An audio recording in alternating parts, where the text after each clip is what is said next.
Well, welcome to another edition of the Monday Money Tip. It's Monday. Get fired up.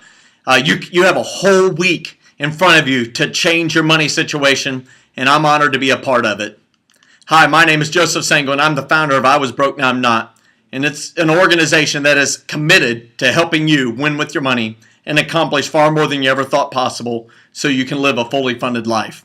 And we're working on a series in this Monday Money Tip of common money lies. And today we're going to talk about the third common money lie. And I really want to address these lies because if we believe them, they completely can derail our financial future. And so today's money lie that I want to address is this one. You may have heard it said before, I had to buy a new car. You may have said it. I know I've said it. And I'll tell you, I drove a beater. I drove a 1981 Datsun B210. Piece of junk is what it was. And it was a piece of junk, I tell you. And I also had a 1986 Pontiac Firebird. Woo, it was candy apple red, had the Firehawk on the hood. Woo, it was unbelievable, but it was kind of broke because I have an identical twin brother, and we kind of tore that thing to pieces. And I graduated college, and I had two cars that could barely move. We had destroyed those cars, and I came up with this great excuse that I had to buy a new car. And I did not have to buy a brand new car.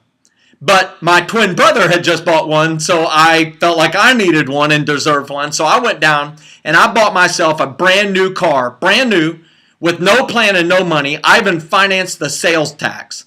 I financed this brand new car, 105% financing they gave me. I don't know if they do that because I had a college degree or I looked like a sucker or something. I don't know what it was, but I bought this new car. And I'll tell you what, the new car was pretty neat. It had a nice smell. But I'll tell you what, the bank sending me love letters forever thereafter was greatly challenging. And here's the fact. This is a money lie. I did not need to buy a new car. I wanted to. And I was not being honest with myself that really I could buy a new used car and save tons of money, not have to take the tail kicking in depreciation. I could have bought and been perfectly effective with a used car, but I chose instead to spend way more money and position myself for grave financial concern by buying that brand new car.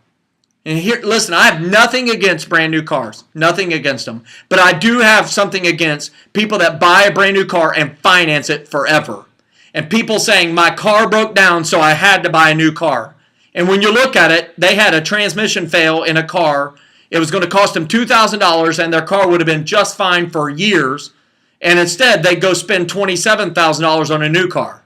So instead of spending $2,000, they spent $27,000 and continued to have this perpetual debt situation with their car. And so this is a lie because you don't have to buy a new car. It's a choice. That's the difference. It's a lie if you say I had to. You can always buy a used car where you're not taking the beating in depreciation. And look, subsequently through life, we've built up net worth. We have plenty of money. And I was able to pay cash for a brand new car, a car that I'm going to drive for 8 years. And I'm going to run the wheels off of it. I'm paying myself a payment for all of those 8 years. I'll be able to pay cash for another one. And here's what I know. You don't have to buy a new car. And new cars drop in depreciation to about 60% of their value over the first 4 years. And here's what I know. That means this is one of the greatest financial decisions you're probably going to make, and it's a declining transaction. In other words, the value is declining and you're paying payments every month. For most people, this is a $10,000 or more negative net worth decision each of the first 4 years they have a new car. I encourage you to maybe drive a used one for several years. Hey, have extra money in the budget for car repairs and tell yourself, I'm driving this new used car for me for a while, not forever, for now, so that I can get my finances in order and so I can fund these other dreams in my life. And before you know it, your investments will skyrocket. You'll be able to pay cash for a new car and it won't even make a dent because you paid cash. Hey, don't perpetrate this lie. It'll change your financial life. Hey, I hope this Monday Money Tip has been helpful to you.